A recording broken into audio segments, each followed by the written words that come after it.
अहोई अष्टमी व्रत कथा। एक समय एक नगर में एक साहूकार रहता था। उसके साथ साथ बेटे बहुए और एक बेटी थी। दीपावली से कुछ दिन पहले उसकी बेटी अपनी भाभीयों संग घर की लिपाई के लिए जंगल से साफ मिट्टी लेने गई। जंगल में मिट्टी निकालते वक्त खुरपी से एक स्याहू का बच्चा मर गया।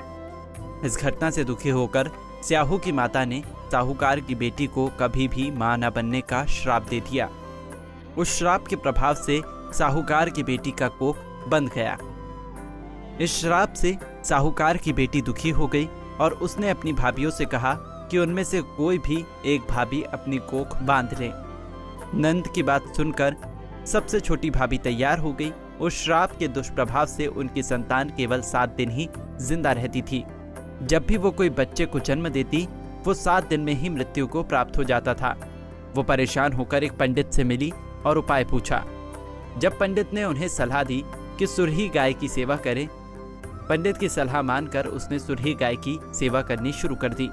उसकी सेवा से प्रसन्न गाय उसे एक दिन साहू की माता के पास ले जाती है। रास्ते में गरुड़ पक्षी के बच्चे को सांप मारने वाली होता है, लेकिन साहूकार की छोटी बहू सांप को मारकर गरुड़ पक्षी के बच्चे को जीवन दान देती है। तब तक उस गरुड़ पक्षी की माँ आ जाती है।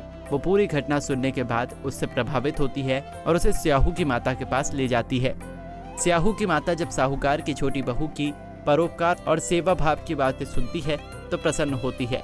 फिर उसे 7 संतान की माता होने का आशीर्वाद देती है और कहती है, तुमने जो पश्चाताप किया है उससे तुम्हारा आधा पाप खत्म हो गया है।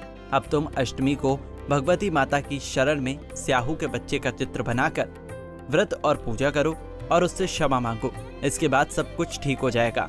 फिर साहूकार की पत्नी ने ये बात मानकर कार्तिक मास की कृष्ण पक्ष की अष्टमी का व्रत और पूजन किया।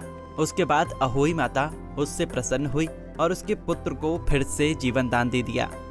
आशीर्वाद के प्रभाव से साहूकार की छोटी बहू को 7 बेटे होते हैं, जिससे उसकी 7 बहुएं होती हैं। उसका परिवार बड़ा और भरा पूरा होता है। वो सुखी जीवन व्यतीत करती है। अहोई माता की जय। ये कथा आपके संतान के जीवन में सुख समृद्धि और परिवार में खुशियां प्रदान करेंगी। इसी तरह की और भी जानकारी लेने के लिए हमारे चैनल को सब्सक्राइब करें और नई वीडियो की नोटिफिकेशन के लिए बेल आइकॉन दबाएं। अगर आप ये वीडियो फेसबुक पर देख रहे हैं तो वीडियो को लाइक और शेयर करें। साथ ही अपनी राय कमेंट बॉक्स में जरूर बताएं। धन्यवाद।